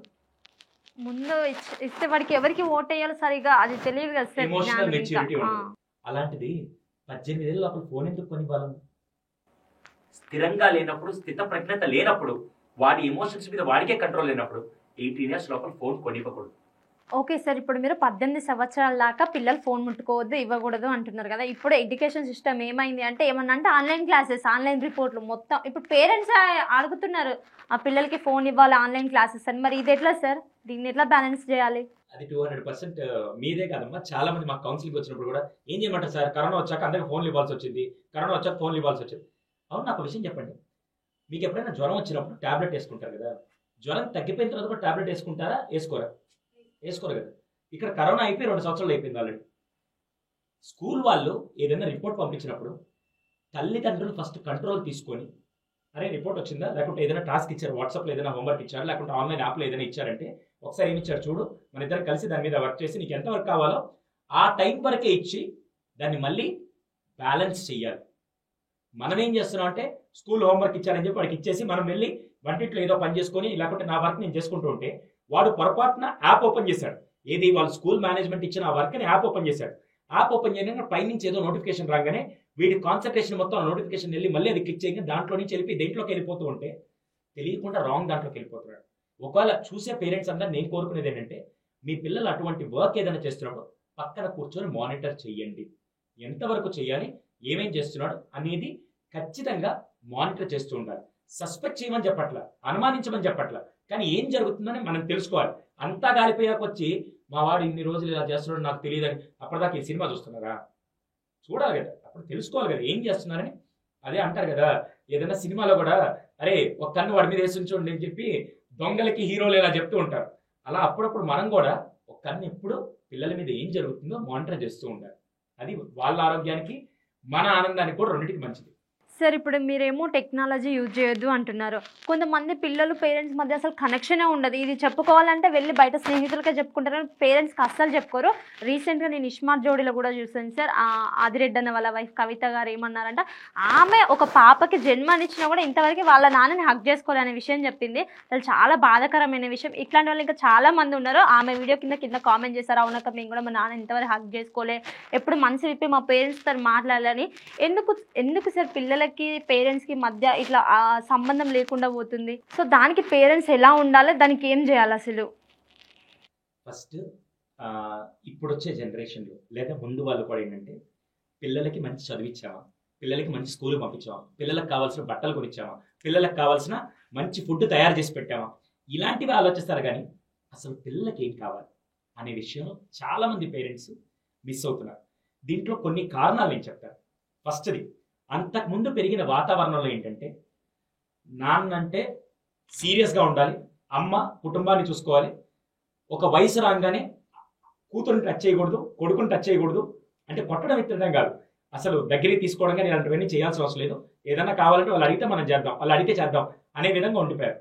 కానీ జనరేషన్స్ మారే కొద్దీ, ఒక వయసు పెరుగుతుండే కొద్దీ మనం ఏం కోరుకుంటాం అంటే ఎవరన్నా హక్ చేసుకుంటే, ఇప్పుడు ఫ్రెండ్ దగ్గరికి వెళ్ళి ఒక్కసారి ఏదైనా బాధలో ఉన్నప్పుడు ఒక్కసారి హక్ చేసుకుంటే చాలా రిలాక్స్గా అనిపిస్తుంది. ఇప్పుడు మీకే ఎప్పుడైనా బాధ కలిగినప్పుడు వెళ్ళి ఫ్రెండ్తో చెప్పంగానే చాలా రిలాక్స్గా అనిపిస్తుంది. వాడేం సొల్యూషన్ ఇవ్వాలా, ఆ అమ్మాయి ఏం సొల్యూషన్ ఇవ్వాలా, కానీ చెప్పుకుంటే చాలా వరకు ప్రాబ్లం సాల్వ్ అయిపోయినట్టు అనిపిస్తుంది. ఇక్కడ కూడా వయసు పెరిగే కొద్దీ మనం నాన్నతోనో అమ్మతోనో వెళ్ళి షేర్ చేసుకుందాం అంటే ఫస్ట్ ఎందుకు షేర్ చేసుకోవట్లేదంటే ఫస్ట్ ప్రాబ్లం జడ్జ్ చేయడం. ఇప్పుడు నేనే ఒక విషయం చెప్తాను కానీ, ఒక 8వ క్లాస్ పాప నేరుగా సైకిల్ దొక్కుంటూ వచ్చి సైకిల్ చైన్ ఇరిగిపోయింది, నేరుగా ఇంటికి తీసుకొని వచ్చింది. వెంటనే అమ్మ నాన్న ఏమంటారు, జాగ్రత్తగా ఉండాల్సింది కదా, ఇలా చేస్తే ఎలాగా అని చెప్పి అంటారు. ఒక 4 రోజుల తర్వాత సైకిల్ టైర్ పంచర్ అయింది. నేరుగా రాగానే ఏమంటారు, ఫస్ట్ మొన్నే సైకిల్ చేంజ్ చేయించారు, నీకు ఇదే పని అర్థం కదా, నీకు చెప్తే జాగ్రత్త రావాలని తెలీదా, స్కూల్ నుంచి వచ్చేటప్పుడు చూసుకొని రావాలేదా అని అంటారు. ఓహో అరుస్తున్నారా, ఇంకోసారి ఓకే. 3వసారి ఏదైనా సైకిల్కి ప్రాబ్లం వస్తే చెప్తారా చెప్పరా? చెప్పరు. ఇంకా ఏం చేద్దాం చెప్పి అర్పించుకోవడం కంటే కామన్ నేను ఏదో ఒకటి చేసుకుంటానని. ఇప్పుడు అక్కడి నుంచి ఏం మెయింటైన్ చేస్తున్నారు, డిస్టెన్స్. వంటింట్లో వర్క్ చేస్తున్నప్పుడు పాప 6th క్లాస్ అమ్మాయి నాన్న కోసం ఆమ్లెట్ చేద్దాం అనుకున్నాను. ఆ రోజు ఎందుకో టైం బాగాలేక మాడింది అనుకోండి. తల్లి ఆమ్లెట్ చేస్తున్నావా, సారీ అమ్మా అయితే కొద్దిగా మాడినట్టుంది, ఈసారి కొద్దిగా జాగ్రత్త చేయి, ఈసారి నీకు ఏదైనా హెల్ప్ కావాలి నేను వస్తా అని ఒక్క మాట మారిస్తే ఆ పాప ఏం చేస్తుంది, నాన్న ఎల్లుండి నేను నీకోసం చికెన్ ఫ్రై చేద్దాం అనుకున్నా, నువ్వు నాకు కొద్దిగా హెల్ప్ చేస్తాడు, తల్లి నేనుండే నీకోసం అంటే అక్కడ ఏమవుతుంది, ఈ అమ్మాయి మాట పెడతాదని ఆయన తెలుసు, ఈ అమ్మాయి తలతిక్క పనులు చేస్తుందని తెలుసు, కానీ ఈసారి చేసేటప్పుడు నన్ను పిలు తల్లి, నేను నీకు ఆ సాల్ట్ ఎలా వేయాలి, కారం వేయాలి నేను నేర్పిస్తాను, నాకు నువ్వు చేస్తే నాకు చాలా ఇష్టం తల్లి అని ఒక్క మాట చెప్పంగానే ఇంకోసారి ఆ పాప కనెక్ట్ అవుతుంది. ఫస్ట్ వీళ్ళు చేయాల్సిందంటే తప్పులు వెతుకుతాం కంటే ఆ తప్పు జరిగినప్పుడు తల్లి ఇది పొరపాటే, ఇంకోసారి తప్పుగా చేయబాకు, నీకు నేను హెల్ప్ చేస్తాను, దీని నుంచి ఎలా బయటికి రావాలని ఆ ధైర్యాన్ని ఇచ్చి ఆ సపోర్ట్ ఇస్తే పిల్లలు కనెక్ట్ అవుతారు. First point. రెండోది చాలా చాలా ముఖ్యమైనది, కొద్దిగా ఫిజికల్ టచ్ చాలా ఇంపార్టెంట్ ఈ జనరేషన్. ఎక్కడో అబ్బాయి అమ్మాయి మాత్రమే ప్రేమించుకునేదాన్ని ప్రేమ అంటారు, తండ్రి కూతురుది, కొడుకు తల్లిది, తండ్రి కొడుకుది, తల్లి కూతురుది కూడా ప్రేమే అంటారు. కానీ ఈ బాండింగ్లో చాలా మంది ఏంటంటే వాడు పెద్దయ్యాడు కదా, వాడు పెరిగాడు కదా, ఇప్పుడు ఏం దగ్గర తీసుకునేది, వద్దులే వాడికి స్పేస్ ఇద్దాం అని అనుకుంటారు. కానీ అదే తల్లి ఒక్కసారి బిడ్డను పక్కన పెట్టుకొని, ఏరా ఏం సాక్షాత్తారు, నాకు ఇప్పటికీ బాగా గుర్తు అమ్మ ఉన్న తమిళమ్మాయి అని ఒక సినిమా ఉంటుంది. దాంట్లో వాడు తల్లిని పప్పుకి తీసుకెళ్తే అసలు ఆ కిక్ ఎలా ఉంటుంది ఒకసారి చూడండి. ఈ మధ్య సోషల్ మీడియాలో కూడా చాలా మంది ట్రెండింగ్, తల్లిని వరల్డ్ టూర్కి తీసుకెళ్ళిన వాళ్ళు, తల్లిని యాత్రలు తీసుకెళ్ళిన వాళ్ళు. She my girl friend. Girl friend అంటే రాంగ్ డెఫినేషన్లో తీసుకునే రాంగ్ యూత్ ఉన్న ఈ రోజుల్లో ఆ బాండింగ్ని ఖచ్చితంగా పేరెంట్స్ 18 ఏళ్ళ వయసు వచ్చిన పిల్లల్ని అప్పుడప్పుడు టచ్ చేస్తూ, ఏరా తల్లి బాగున్నావా అని తండ్రి ఎక్కడైతే హెల్దీ టచెస్ ఉంటాయో అవన్నీ తల్లి తండ్రి పిల్లలకి ఇవ్వాలి. సో ఆ ఫ్రెండ్లీ నేచర్ని మీరు కనెక్ట్ చేస్తూ మీరు చేస్తే చాలా బాగుంటుంది. సార్ ఇప్పుడు భార్యాభర్తలకి గొడవలు అనేది కామన్ జరుగుతూ ఉంటాయి. అది పిల్లల ముందు గొడవ పడ్డప్పుడు ఆ ప్రభావం పిల్లలపైన ఎట్లా చూపెడుతుంది సార్? ఖచ్చితంగా ప్రభావితం అయితే ఉంటుంది. దానికి ముందు నేను ఒక క్వశ్చన్ అడుగుతాను, మీతో పాటు అందరిని అడుగుతాను, చూసే వ్యూవర్స్ అందరిని కూడా, చూసే పేరెంట్స్ అందరూ నాకు క్వశ్చన్. నేను 2 కేటగిరీలు అడుగుతా, మీ పిల్లల్ని ఎలా పెంచాలనుకున్నారు? ఫస్ట్ కేటగిరీ, కేవలం 20 సంవత్సరాలు వాళ్ళు బాగా ఆనందంగా ఉంటే చాలు సార్, చదువుకొని మంచి ప్రయోజకులు అయితే చాలు, తర్వాత 80 ఏళ్ళు వాళ్ళు ఎలా బతికినా మాకు అనవసరం సార్, వాళ్ళు కొట్టుకున్నారా బాధపడ్డారా మాకు అనవసరం, వాళ్ళు పెళ్ళైన జీవితం ఎలా ఉన్నా మాకు అనవసరం అనుకునే వాళ్ళు కేటగిరీ 1. కేటగిరీ 2, సార్ 20 ఏళ్ళు కాదు సార్, 100 ఏళ్ళు నా పిల్లలు ఎప్పుడు చదువుతో పాటు ఆరోగ్యంతో పాటు వైవాహిక జీవితం కూడా బాగుండాలి అనుకునే వాళ్ళు కేటగిరీ 2. అందరూ ఏం కోరుకుంటారు? కేటగిరీ 2. ఎప్పుడైతే వీళ్ళు పిల్లల ముందు కొట్టుకుంటూ ఉంటే, పిల్లల ముందు గొడవ పడుతూ ఉంటే వెంటనే చూసి, ఓహో నాన్న ఎప్పుడు అమ్మ మీద అరుస్తూ ఉండాలి అంటే రేపు పెద్ద అయ్యాక, నేను పెళ్లి చేసుకున్నాక, నేను తండ్రి అయ్యాక, నేను భర్త అయ్యాక భార్య మీద అరవాలి అనేది వాళ్ళకి అక్కడ రిజిస్టర్ అవుతుంది. అమ్మ ఎదురు తిరగలేకుండా ఉంటే, అమ్మ ఎదురు తిరిగితే నాన్న ఒక చెయ్యిలా అన్నప్పుడు వెంటనే ఆ సందర్భం అంతా మైండ్లో రిజిస్టర్ అవుతుంటుంది. అది ఖచ్చితంగా పిల్లల మీద ఇంపాక్ట్ చేస్తుంది. అందుకే మేము చాలా జాగ్రత్త చెప్పేది అంటే, పెళ్ళయ్యాక భార్యాభర్తలుగా ఉన్నప్పుడు తల్లి తండ్రి అయ్యారు అంటే పిల్లలు వచ్చారు, ఆ టైంలో మీరు ఏదైనా గొడవ పడాలంటే రూమ్లోకి వెళ్ళి కత్తులతో కొట్టుకోండి, లేకపోతే పొడుచుకొని ఏమైనా చేసుకోండి. కానీ పిల్లల ముందు మాత్రం భార్యాభర్తలంటే ఇలా ఉండాలని ఒక రోల్ మోడల్స్. ఎందుకంటే స్కూల్కి వెళ్ళినప్పుడు మ్యాథ్స్, సైన్స్, సోషల్ నేర్పిస్తారు తప్ప రిలేషన్షిప్లో ఎలా ఉండాలి, ఒక హస్బెండ్కి ఎలా రెస్పెక్ట్ ఇవ్వాలి, వైఫ్కి ఎలా రెస్పెక్ట్ ఇవ్వాలని ఏదైనా సిలబస్లో నేర్పించారా? ఎక్కడ నేర్చుకుంటారు వాళ్ళు? ఇంట్లో నుండి. అక్కడైనా పుస్తకాల్లో పరీక్షలు అనే ఎగ్జామ్స్ ఉంటాయి, ఇక్కడ ఏమి ఉండవు. అవి నేర్చుకోవడానికి రోల్ మోడల్స్ ఎవరంటే కేవలం, అవును నువ్వు నన్ను క్వశ్చన్ అడిగావు తల్లి, నాకు అవుట్ ఆఫ్ క్యూరియాసిటీ నేను అడగాలనుకున్నాను. పైగా ఇప్పుడు నువ్వు ఈ జనరేషన్లో ఉన్నావు కాబట్టి నీకు అనిల్కి మధ్య కూడా చిన్న చిన్నవి అలా అని చెప్పి, సార్ మా మధ్య మనస్పర్ధలే రావు, మేము అన్యోన్యదా అలా ఏమి ఉండవు. అప్పుడప్పుడు చిన్న చిన్న వస్తుంటాయి. మీకు ఒక చిన్న కుర్రాడు ఉన్నాడు, యంగ్స్టర్, వాడి ముందు మీరు ఎలా చేస్తున్నారు? వాడు ఫస్ట్ మమ్మల్ని అబ్జర్వ్ చేస్తాడు సార్, మేమిద్దరం కొంచెం కోపంగా మాట్లాడుతున్నాం, అమ్మ ఏమైంది, నాన్న ఏమైంది అంటాడు. వీడికి ఇంకా అర్థం అవుతుంది అని మేము అర్థం చేసుకొని ఎమ్మటే అసలు కోపంలో ఉన్నా కూడా లేదు ఏం లేదు గట్టి గట్టిగా గొడవ పడుతుంది. వాడికి నవ్వు రాకుండా నవ్వుకుంటూ అట్లా వాడికి నవ్విపిస్తాం సార్. అంటే వాడికి అర్థం అవ్వద్దు అమ్మ నాన్న గొడవ పడుతున్నారు. అర్థం అవుతుంది కదా, అర్థం అవుతుంది. చాలా మంది ఏమనుకుంటుంటే పిల్లలకి ఏం తెలుస్తుంది సార్ అంటారు. ఖచ్చితంగా అర్థం అవుతుంది కాబట్టి వాడు సైలెంట్ గా వచ్చి అమ్మ ఏమైంది, నాన్న ఏమైంది అని అడుగుతాడు. అంటే వానికి అర్థం అవుతుంది. 3 ఏళ్ల పిల్లాడికి అర్థం అవుతుందంటే ఒక 7 ఏళ్ళు, ఒక 12 ఏళ్ళు, 13 ఏళ్ల కుర్రాడికి కూడా అర్థం అవుతుందండి. అందుకే చూసే వాళ్ళందరినీ ఎప్పుడైనా చిన్న చిన్న మనస్పర్ధలు వచ్చినప్పుడు సారీ చెప్తే ఇక్కడ ఏం తెలుసా, తండ్రిగా ఒక రోల్ మోడల్కి వెళ్తావు, తల్లిగా నువ్వు ఒక రోల్ మోడల్కి వెళ్తావు అనేది ఎప్పుడైతే భార్యాభర్తలు మీరు అర్థం చేసుకుంటారో చాలా బాగుంటుంది. సూపర్ సార్, చాలా మంచి మెసేజ్ ఇచ్చారు సార్. ఇప్పుడు ఇంట్లో పేరెంట్స్ అసలు ఫుడ్ చేయడమే తగ్గించారు. ఏమన్నా అంటే స్విగ్గీ, జొమాటో ఆర్డర్ పెట్టుకోవడం వచ్చిందా తినడం అంతే, చాలా ఈజీ ప్రాసెస్ని ఎత్తుక్కుంటున్నారు. అండ్ మనం సినిమాలకు వెళ్ళినప్పుడు కూడా కోకోకోలా, ఆ పాప్కార్న్, సమోసా ఇట్లాంటివి ఇవ్వడం ద్వారా పిల్లలు ఒకవేళ ఇంట్లో ఫుడ్ చేసినా కానీ తినట్లేదు, ఆర్డర్ పెట్టండి అంటారు. దీనివల్ల చాలా చిన్న ఏజ్లో డయాబెటీస్, మొన్న ఎక్కడో చూసాను సార్, 15 సంవత్సరాల్లో పిల్లలకి 15,000 మందికి పైగా డయాబెటీస్ అటాక్ అయింది. అండ్ అట్లా దీనికి క్యాన్సర్, ఈ జంక్ ఫుడ్ తినడం వల్ల క్యాన్సర్ కూడా దారితీస్తుంది. సో దీన్ని మీరు ఎట్లా చెప్తారు? ఇప్పుడు కనుక తినొద్దు అన్నాం అనుకోండి, ఫస్ట్ శత్రువు నేను, సెకండ్ ఈ పాడ్కాస్ట్ చేసింది నువ్వు, ఇద్దరు శత్రువులు అవుతాం. అందుకని తినొద్దని నేను చెప్పట్లేదు, కానీ ప్రతిదానికి ఒక లిమిటేషన్ ఉంటుంది. సార్ మీ ఇంట్లో పిల్లలు ఉన్నారు కదా, మీరు ఎలా మేనేజ్ చేస్తారంటే, మా ఇంట్లో పిల్లలు ఉన్నారు, మా ఇంట్లో పిల్లలకు కూడా ఆ టీవీలో చూసిన యాడ్స్లోనో పక్కింట్లోనో ఎదురింట్లోనో తెచ్చుకొని తింటుంటే ఇవి కూడా జంక్ ఫుడ్ తినాలనిపించినప్పుడు నేనేం చేశానంటే ఒక తండ్రిగా ఒక రోజు తీసుకొని వచ్చాను. నెలలో ఒక్కరోజు నీకు జంక్ ఫుడ్ నేను ఇస్తాను నెలలో ఒక్కరోజు. ఏదైనా సరే, అది నువ్వు మ్యాగీ తింటావా, చిప్స్ తింటావా, ఏదైనా నెలలో ఒక్కరోజు మాత్రమే నేను జంక్ ఫుడ్ ఇస్తాను. మిగతా అన్ని రోజులు నీకేం కావాలి చెప్పు. పానీపూరి తింటావా, నేను ఇంట్లో హెల్తీ ఫుడ్, మా మిస్సెస్ పానీపూరి కొనుక్కొని వచ్చి, అంటే షాప్లో చేసింది కాకుండా అవి తీసుకొని వచ్చి మంచి నూనెలో వేయించి తనకు కావాల్సిన విధంగా హెల్తీ వాటర్ యూస్ చేసి నేను నెలలో ఒకసారి నేను చేసి పెడతాను. ఒకళ్ళు బిర్యానీ తినాలనుకున్నావా, ఆన్లైన్లో ఆర్డర్ పెట్టరు, అమ్మ చేసి పెడుతుంది, నేను కావాలంటే హెల్ప్ చేస్తానని ఆ జంక్ ఫుడ్ని కూడా యాజ్ మచ్ యాజ్ పాసిబుల్ ఇంట్లో చేయడానికి మేము చేస్తూ నెలలో ఒక్కరోజు మాత్రం బయట కొనుక్కునే విధంగా రూల్ నేను తీసుకొని వచ్చి పెట్టి నేను ఇంప్లిమెంట్ చేస్తున్నా. నా పాపకి హెల్తీ ఎన్విరాన్మెంట్ నేను ఇస్తున్నాను. అది మనం చేయలేదు అనుకోండి, అవును ఈరోజు అందరు చూసే వాళ్ళందరికీ ఒక డౌట్ ఉంటుంది, క్యాన్సర్ ఎంత భయంకరంగా వస్తుందంటే ఆ భయంకరం రావడానికి కారణం మనం తినే తిండి అని చాలా వరకు వచ్చింది. క్యాన్సర్ పేషెంట్స్ చాలా మంది కీమోథెరపీ ట్రీట్మెంట్ చేసుకున్న తర్వాత జుట్టంతా రాలిపోయి, హెవీ రేడియేషన్ వల్ల జుట్టంతా రాలిపోతుంటే డబ్బుండే వాళ్ళు వెళ్ళి విగ్గు కొనుక్కొని 25,000 20,000 పెట్టి విగ్గు కొనుక్కొని చేసుకోగలుగుతున్నారు. కానీ డబ్బు లేని పేదవాళ్ళు కీమోథెరపీ ట్రీట్మెంట్ చేసుకున్న తర్వాత ఈ జుట్టు లేక ఇది బయటికి తీసుకొని చూపించుకోలేక చాలా మంది ఇబ్బంది పడుతుంటే ఈ మధ్య కొన్ని ఎన్జిఓస్ ముందు వచ్చి ఎవరైనా జుట్టు దానం చేస్తే వీళ్ళే ఫ్రీగా జుట్టు మా దగ్గర నుంచి తీసుకొని వీళ్ళే ఒక 4-5 వేలు పెట్టి ప్రాసెస్ చేసి ఆ విగ్ని పేదవాళ్ళకి, క్యాన్సర్ పేషెంట్స్ ఎఫెక్ట్ అయిన వాళ్ళకి ఫ్రీగా చేస్తే వాళ్ళ ఆత్మస్థైర్యం నింపడానికి నేను కూడా నెక్స్ట్ 2 years హెయిర్ పెంచి క్యాన్సర్ పేషెంట్స్కి ఆత్మస్థైర్యం నింపడానికి నా వంతు బాధ్యతగా ఒక సోషల్ మీడియా ఇన్ఫ్లుయెన్సర్గా నేను ఆ పని చేస్తున్నాను. నా వంతు బాధ్యత. సార్ ఇప్పుడు ఏమవుతుందంటే చాలా మంది కొంతమంది ఆఫ్టర్ డెలివరీయా లేకపోతే హార్మోనల్ ఇన్బ్యాలెన్సెస్ వలన తెలియదు, నాకు కొంతమంది పర్సనల్గా అడుగుతున్నారు, అక్క మేము చిన్నదానికి పెద్దదానికి పెద్ద హడావిడి చేసేసి ఓవర్ థింకింగ్ చేస్తామని. నిజానికి నేను కూడా అదే చేస్తాను సార్. ప్రతిసారి నాకు అనిల్ అదే చెప్తాను, నువ్వు ఓవర్గా థింక్ చేస్తున్నాను. అసలు ఈ ఓవర్ థింకింగ్ని ఎట్లా మనం బ్యాలెన్స్ చేసుకోవాలి? ఫస్ట్ ఏం చేయాలి తెలుసా, ఓవర్ థింకింగ్ పోవాలంటే ప్రాబ్లమ్ని ఫస్ట్ చూసుకొని ప్రాబ్లం పక్కన ఏముంటుంది, సొల్యూషన్ ఆలోచించాలి. చాలా మంది ఏం చేస్తారంటే సొల్యూషన్ ఆలోచించకూడదు, నేనేం చేయలేనని ముందే డిసైడ్ అయిపోయి ఆ ప్రాబ్లమ్ని ఎక్కువ ఫోకస్ చేస్తుంటాను. కానీ నేను నీకు చెప్పిన అనిల్ కానీ మిగతా వాళ్ళందరూ కానీ పెద్ద పెద్ద బిజినెస్ మ్యాగ్నెట్స్ కానీ టైకూన్స్ కానీ అందరూ చేసే పని ఏంటి తెలుసా, సొల్యూషన్. ఇప్పుడు ఏంటి అయిపోయిందా, నెక్స్ట్ ఏంటి అనే విధంగా ఉంటారు.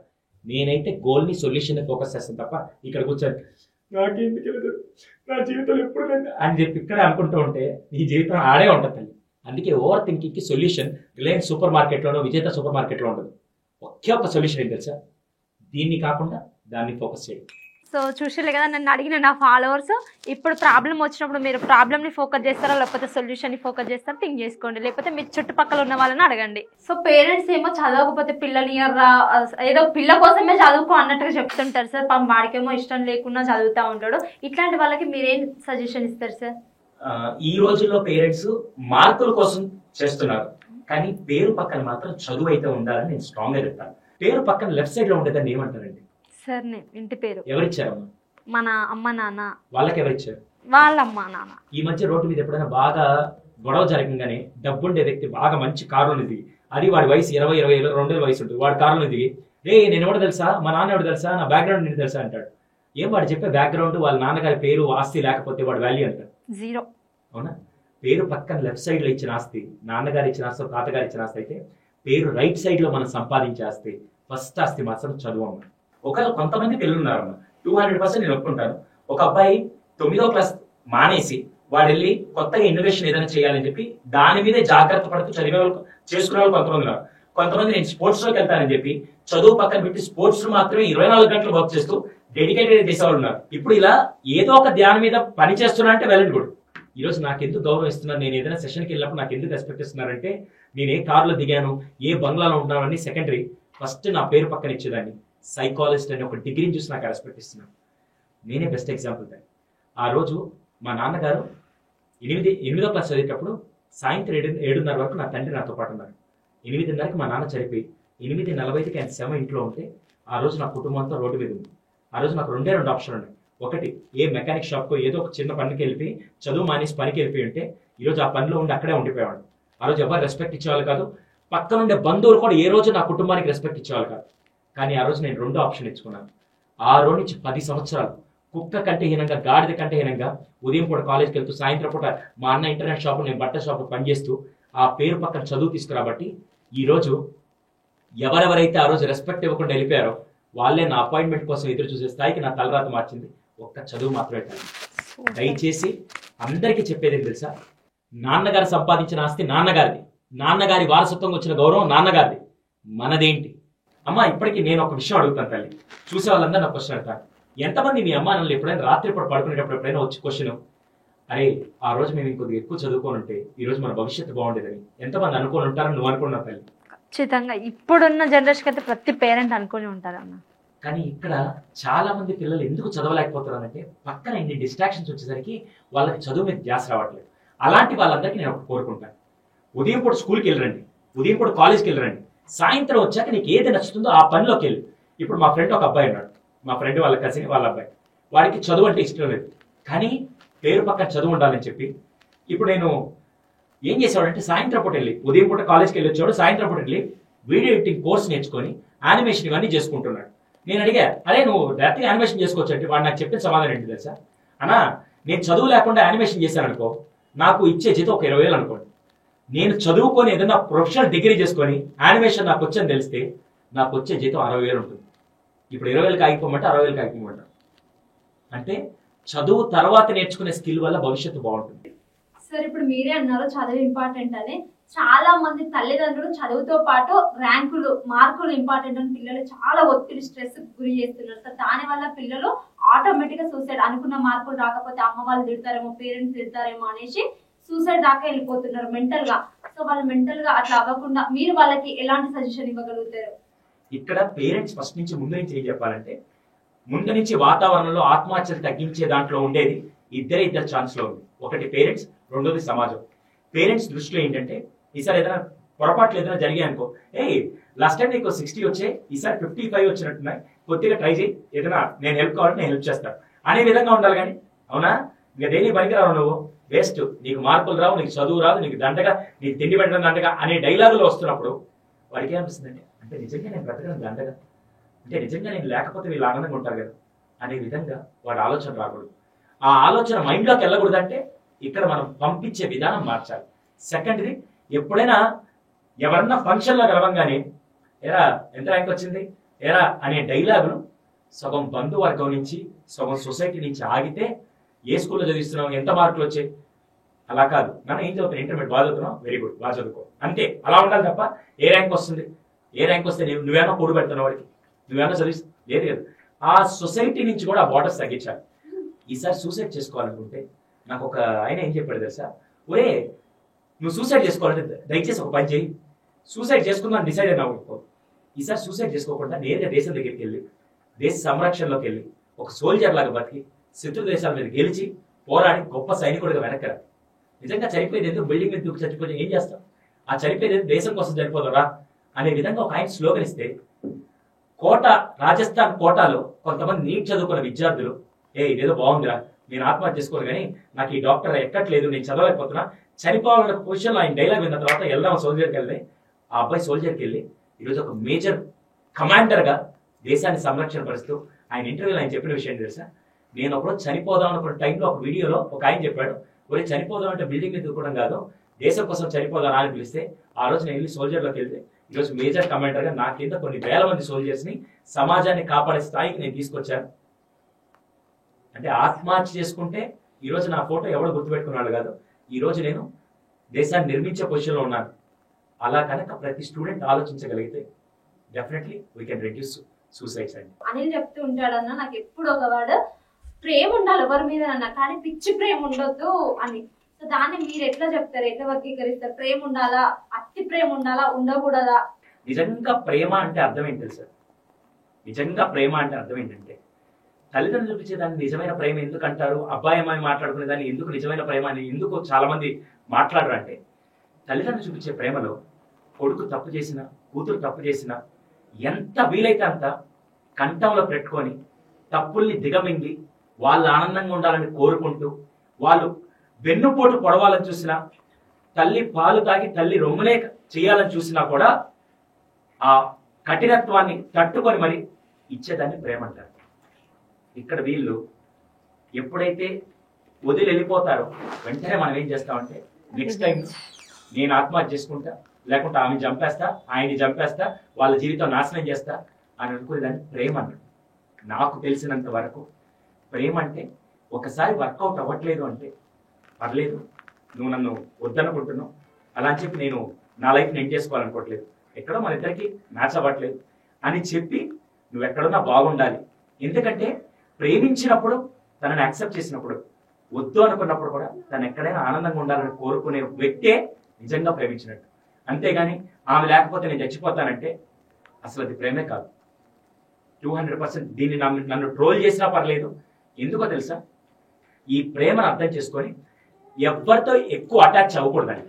200% బాగా గుర్తుపెట్టుకోండి, ఎవరితో ఎక్కువ అటాచ్ అవ్వకూడదు. అందుకే నేను ఫస్ట్ అటాచ్ ఎవరితో అవ్వాలంటే నాతో నేను అటాచ్ అవ్వాలి. నన్ను నేను ప్రేమించినంతకాలం జీవితంలో ఎవరు ప్రేమించకపోయినా నేను హ్యాపీగా ఉంటాను. అది వాళ్ళు కనెక్ట్ చేసుకుంటూ సరిపోతుంది. చాలా మంది తల్లులు ఫేస్ చేస్తున్న ప్రాబ్లం, నేను మెయిన్గా ఫేస్ చేస్తున్న ప్రాబ్లం, మా చిన్నోడు చాలా యాక్టివ్ సార్, హైపర్ యాక్టివ్, మంచిగా ఉంటాడు, కానీ ఫుడ్ పరంగా కొంచెం సతాయించుతాడు, కానీ బక్క ఉంటాడు, యాక్టివ్ పర్సన్. ఇక ఈ చుట్టుపక్కల జనాలు ఉంటారు కదా, అప్పటికే నేను బాధపడతా బక్క ఉన్నాను. చుట్టుపక్కల జనాలు వచ్చి ఏమమ్మా అన్నం పెడతలేవా, అట్లున్నాడైంది, ఎప్పుడు చూసా నీ కొడుకు బక్క ఉంటాడు ఇట్లా అంటారు. వాళ్ళు అట్లున్నారని చెప్పేసి ఇంకా మేము ఆ పౌడర్లు ఈ పౌడర్లు బూస్ట్ హార్లిక్స్ అనుకుంటా వేస్తూ ఉంటాం. బక్క ఉన్న వాళ్ళు అందరూ యాక్టివ్ ఉన్నట్టు కదా, ఒకవేళ యాక్టివ్ ఉంటే సరిపోతుందా?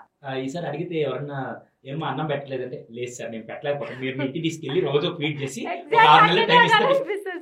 అంటే నాకు తెలియని విషయం ఏంటంటే చాలా మందికి ఏంటంటే అదే ఇంకా చెప్పాను కదా, జడ్జిమెంట్ అంటే ఫస్ట్ చూడంగానే దొడ్డుగా ఉంటే అబ్బా ఏమన్నారా స్ట్రాంగ్, అంత సినిమా లేదండి. మనం మీరు ఏ పీడియాట్రిషియన్ దగ్గరికి వెళ్ళినా, ఏ న్యూట్రిషన్ దగ్గరికి వెళ్ళినా ఫస్ట్ అడిగేది మజిల్ స్ట్రెంగ్త్ అంట. మజిల్ స్ట్రెంగ్త్ అంటే ఎముకల్లో బలం ఎంత ఉంది. ఇప్పుడు ఫర్ ఎగ్జాంపుల్ కొంతమంది బాగా దొడ్డుగా లావుగుంటారు, అవునా, ఒక్క నిమిషం నడిచేసరికి అని అంటారు, వాడు స్ట్రాంగ్గా ఉన్నట్ట. బక్కగా 10 నిమిషాలు పరిగెట్టినా కూడా నానా ఏంటి సంగతి అనే విధంగా ఉంటే వాడు స్ట్రాంగ్గా ఉన్నాడంటే 200% సెకండ్ పర్సన్.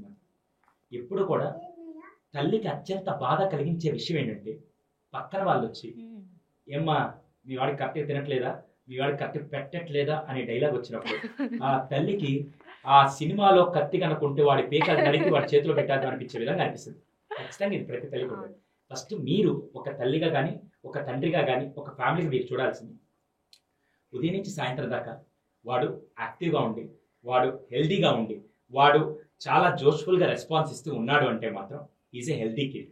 ఒక ఫ్యామిలీ మెంబర్ లాగా నేను చెప్పేదంటే పిల్లల్లో మజిల్ స్ట్రెంత్ చూడండి తప్ప పక్కింటోళ్ళ కోసం ఎదిరింటోళ్ళ కోసం రేపటి నుంచి వాడు తినట్లేదని చెప్పి ఇంత తీసుకొని నోట్లో వేసి కుక్కితే అంతా వాడు లావ్ అవరు. అమ్మ మీరు ఎప్పుడైనా కొంతమంది చూడండి ప్లేట్లు తింటారు, వాడు బక్కగానే ఉంటాడు. కొంతమంది మోతాదు ఇంత తిన్నా కూడా వాడు భూమికి ఇంత ఉంటాడు. తేడా ఏంటంటే వాళ్ళ ఫిజిక్లో అది ప్రాబ్లం, అంతేగాని అది ఎనర్జీకి ఎప్పుడు కాదు. ఎనర్జీ ఎప్పుడు మజిల్ స్ట్రెంత్తోనే కంపేర్ చేస్తారు తప్ప బక్కగా ఉన్న లావుగా ఉన్న అనేది ఎప్పుడు చూడకూడదు. సార్ ఈ జనరేషన్లో అసలు పిల్లలు పుట్టడమే ఒక వరంగా మారిపోయింది. పిల్లల కోసం కొంతమంది అయితే వేచి చూస్తున్నారు. అట్లాంటి సమయాల్లో ఆడపిల్ల పుడితే పక్కింటోళ్ళు ఇరిగింటోళ్ళు అత్త అట్లాంటి వాళ్ళందరూ అయ్యో మళ్ళీ ఆడపిల్లనా, ఫస్ట్ టైం పుట్టినా కానీ అయ్యో ఫస్ట్ టైం ఆడపిల్లనే పుట్టిందా అన్నట్టుగా మాట్లాడతారు సార్. అట్లాంటి వాళ్ళకి మీరేం చెప్తారు? తల్లి ఆ క్వశ్చన్ మాత్రం ఎంత నరకం ఉంటుంది తెలుసా.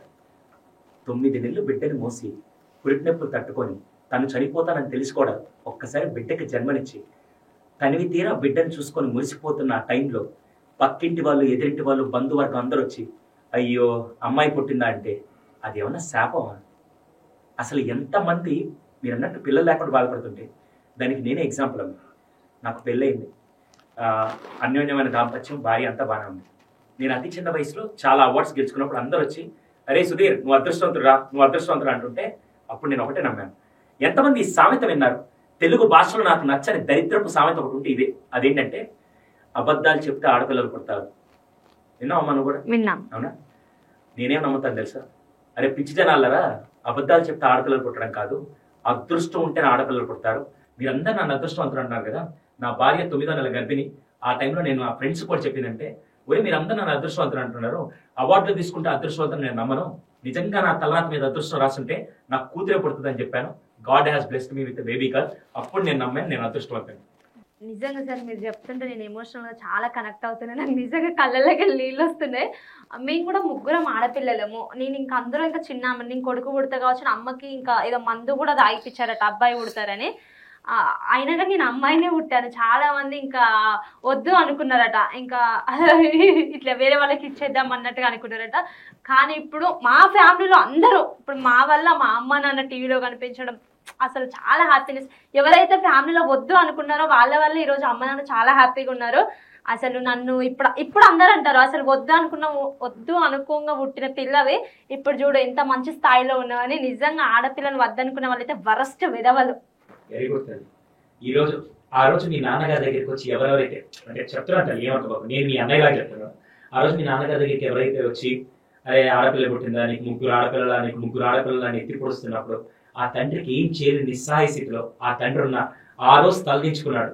ఈ రోజు అదే ఆడపిల్ల వల్ల 100 మంది ముందు తలెత్తుకొని నిలబడ్డారంటే అంతకంటే అద్భుతం ఏమి ఉండాలి తల్లి. మీ నాన్నగారికి నిజంగా ఇంకోసారి ఎవరన్నా చూసే వాళ్ళందరినీ అడుగుతున్నారు.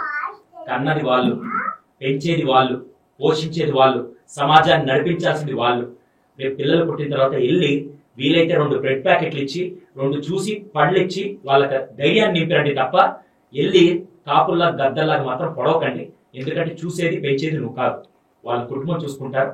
అందుకని మాత్రం తక్కువ మాత్రం చేయదు. థ్యాంక్ యూ అన్న, చాలా మంది చెప్పిల్లో. ప్రజెంట్ జనరేషన్ కి ఇలాంటి వర్డ్స్ చాలా అవసరం అన్న. ఈ జనరేషన్ అయినా మన ఓల్డ్ జనరేషన్ అయినా డబ్బు అనేది చాలా ముఖ్య పాత్ర వహిస్తూ ఉంటది.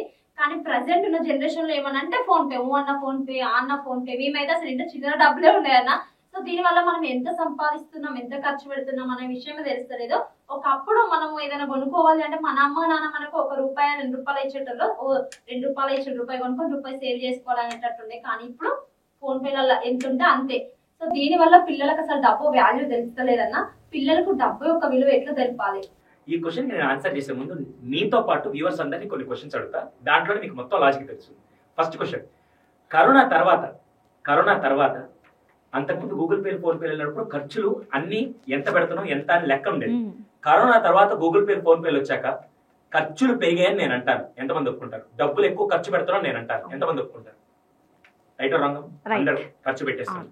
సెకండ్ది, ఎప్పుడైతే పిల్లలకి డబ్బు ఇలా నేర్పాలంటే, ఇంతకు ముందు రోజుల్లో కాఫీ పొడి కావాలన్నా షుగర్ కావాలన్నా షాప్కి వెళ్ళి మనమే ₹5 వెళ్ళి కొనుక్కొని మిగతా ₹2 చిల్లర తీసుకొని వస్తుంటే కాఫీ పొడి ప్రైస్ ఎంత, టీ పొడి ఎంత, షుగర్ ఎంత అనేది మనకి డబ్బు లెక్క తెలిసేది.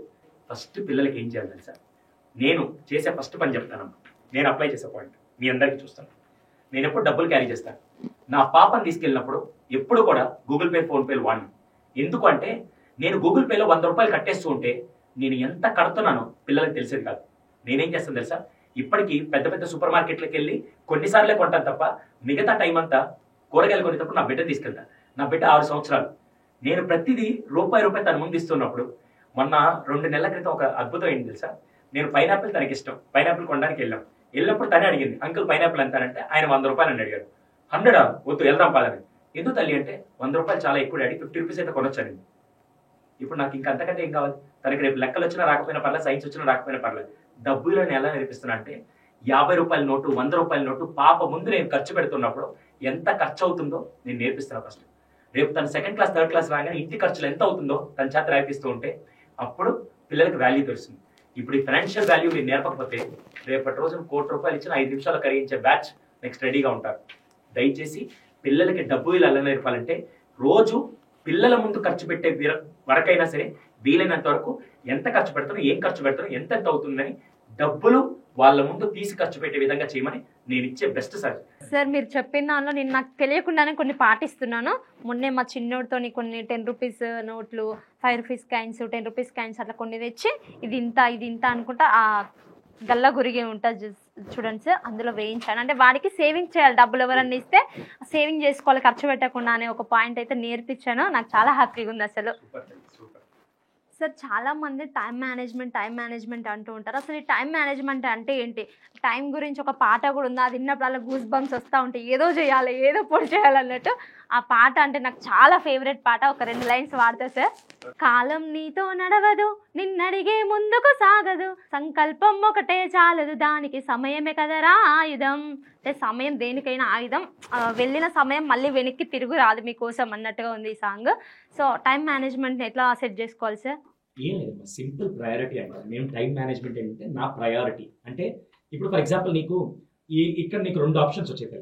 ఒకటి ఇంపార్టెంట్గా ఒక పర్సన్ని కలవాలి, ఆ పర్సన్ని కలిస్తే నీ కెరియర్ మారుతుంది అనిపించినప్పుడు అదొకటి ఉంది. సెకండరీ మీ ఇంట్లో ఒక చిన్న ఫంక్షన్ ఉంది, ఆ ఫంక్షన్కి వెళ్తే మొత్తం బంధువులతో అంతా కలవచ్చు, కొద్దిసేపు హ్యాపీగా టైం స్పెండ్ చేయొచ్చు. First better. చాలా మంది ఈ రోజుల్లో పెళ్ళిళ్ళకి లేకుంటే షికార్లకి లేకుంటే వీటిలో టైం స్పెండ్ చేస్తారు కదా, కెరీర్ మీద పెట్టట్లేదు కదా. కానీ end of the day career ఎవరు ఇంపార్టెంట్. ప్రయారిటీ తీసుకున్నారు ఇక్కడ? ఎవరు దాని నిర్ణయం తీసుకున్నారు? మనమే, ఆ పర్సనే. ఇక్కడ కూడా టైం ఎప్పుడు అందరికి ఒకేలాగా ఉంటుంది. కానీ నేను ఒక రీల్ చూస్తూ టైం పాస్ చేయాలా, ఒక సీరియల్ చూస్తూ టైం పాస్ చేయాలా, ఒక సినిమాకి వెళ్ళి టైం పాస్ చేయాలా, ఒక ఫ్రెండ్స్తో చిట్ చాట్ చేస్తూ వేస్ట్ చేసుకోవాలా అనేది టైం గొప్పతనం కాదు. ఆ టైంని మనం ఎలా ప్రయారిటీ చేసుకున్నాం అనేది చాలా ఇంపార్టెంట్. ఈరోజు ఒక సివిల్స్ ప్రిపేర్ అయ్యే వాళ్ళు దానికి దాని నుంచో ప్లాన్ చేసుకుంటూ ఉంటాడు. ఇప్పుడు అనిల్ ఉన్నాడు, అనిల్ ఒక రకంగా ప్లాన్ చేసుకుంటాడు, మీరు ఒక రకంగా ప్లాన్ చేసుకుంటారు. ఇదే మీరు కూడా ఇప్పుడు టైం వేస్ట్ చేసుకోవచ్చు.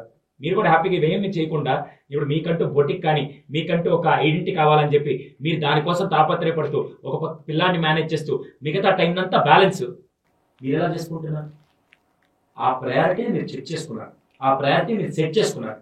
అది టైంలో ఉండదు, వ్యక్తి దాన్ని ఎలా ప్రయారిటీ చేస్తున్నాడు అనేది చాలా ఇంపార్టెంట్. అది ప్రాపర్గా సెట్ చేసుకుంటే 200%.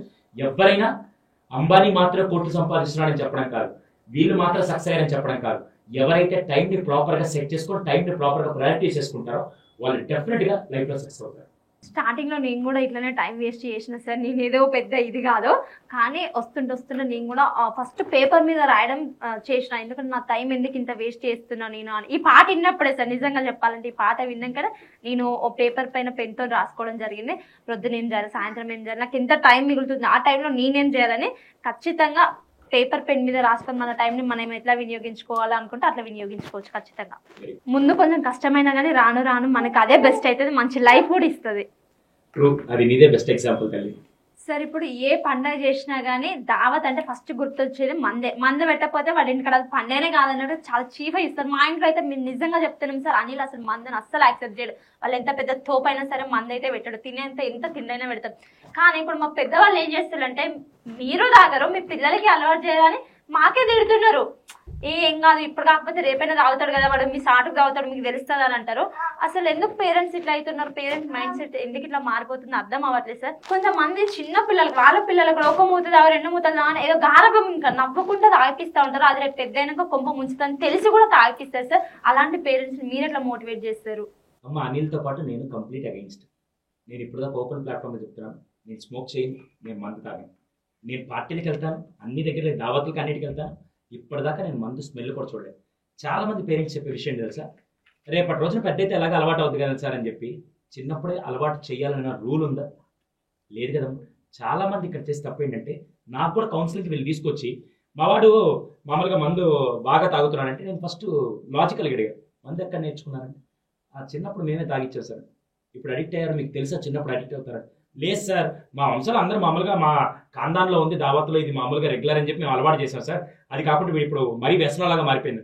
స్టార్టింగ్లో మీరు ఏదో అది మంచిది దావత్తు ఇంట్లో అది మనకు వంశాచారం అని చెప్పి మీరు అలవాటు చేసేది కొద్దిగా అవ్వచ్చు, కానీ రేపటి రోజున వాళ్ళు బానిసత్వంగా లేకపోతే మాత్రం దానికి కారణం మీరే అవుతారు. మీరు అలవాటు చేయొద్దు దయచేసి. నేను మాత్రం చెప్పేది ఏంటంటే పిల్లలకు అలవాటు చేయొద్దండి. ఎందుకు పిల్లలకు అలవాటు చేయొద్దంటే, వాడు రేపు మీరు 6th క్లాస్ 7th క్లాస్ అలవాటు చేశారంటే 9th క్లాస్ రాగానే కావాలని చెప్పి మీరు ఆడ ఫంక్షన్లో మీరు ఆడ తాగుతుంటే వాడు వెళ్ళి బీరో లేకుంటే ఏదో ఒకటి తాగుతూ కొన్ని రోజుల తర్వాత వారానికో సంవత్సరానికో మీరు తాగుతున్నారు, వాడు రోజు అలవాటు చేసుకుంటే అప్పుడేం చేస్తారు? దయచేసి దావత్ అంటే అది ఉండాలని మాత్రం రూల్ ఏం లేదండి. పిల్లలకి మందు తాగితేనే మీ వంశాచారం నిలబడద్దంటే ఆ తొక్కలో వంశం ఎడన్నా పెట్టుకోండి, కానీ దయచేసి మాత్రం మందును మాత్రం అలవాటు చేయకండి. ఎందుకంటే ఈ రోజుల్లో దౌర్భాగ్యం అది వాళ్ళని తెలియకుండా బానిసత్వానికి దారితీస్తుంది. మీరు వంశ ప్రతిష్ట అనుకుంటున్నారు, కానీ బానిసత్వం అయిన తర్వాత మా దగ్గరికే ట్రీట్మెంట్కి వస్తున్నారు. దయచేసి చూస్తూ మీ పిల్లల జీవితాలు ఎందుకు నాశనం చేస్తారు? ఒకసారి ఆలోచించండి. రేపటి రోజున వాడు తాగే సందర్భం వచ్చినప్పుడు, అలాంటి తాగే పరిస్థితులు వాడు వెళ్తున్నప్పుడు అప్పుడు మీరు ఏదన్నా జాగ్రత్త పరిచే విధంగా చేయండి తప్ప చిన్నప్పటి నుంచి జాగ్రత్త అని మీరే తీసుకెళ్ళి ఊబిలోకి మాత్రం నెట్టకండి. ఇది సైకాలజిస్ట్గా అడిక్షన్స్ మీద ట్రీట్మెంట్ చేసి ఒక ఎక్స్పర్ట్గా చెప్తున్నాను తప్ప వంశాచారాలు నిలబెట్టడానికి గురించి నేను మాట్లాడలేదు. సూపర్ సార్, మందు గురించి అయితే మస్తు చెప్పిల్లు అసలు. సో పేరెంట్స్ విన్నారు కదా, మీరు మందు తాగిన పిల్లలకు కనబడకుండా తాగలేదు, కానీ మందు అయిపోయినాక మళ్ళీ ఇంకో బాటిల్ లేరని మీ పిల్లల్ని మాత్రం అస్సలు పంపించొద్దు. Thank you so much sir, చాలా మంచి ఇన్ఫర్మేషన్ ఇచ్చారు. నాకు తెలియని చాలా విషయాలు నేర్చుకున్నాను. చూసే వాళ్ళు కూడా చాలా మంది చాలా మంచి విషయాలు నేర్చుకున్నారు. మీరు ఒక సైకాలజిస్టే కాదు, చాలా మంచి మోటివేషనల్ స్పీకర్ కూడా. Thank you so much sir. Thank you. Thank you. So చూసే వాళ్ళు చూసిలే కదా ఈ రోజు ఈ podcast and next time A guest తో పోడ్కాస్ట్ చేయాలో కింద కామెంట్ చేయండి. Thank you. అండ్ అట్లనే ఈ వీడియో కనుక మీకు నచ్చినట్లయితే మన ఛానల్ ని లైక్ చేయండి, షేర్ చేయండి, అట్లనే సబ్స్క్రైబ్ కూడా చేసుకోండి.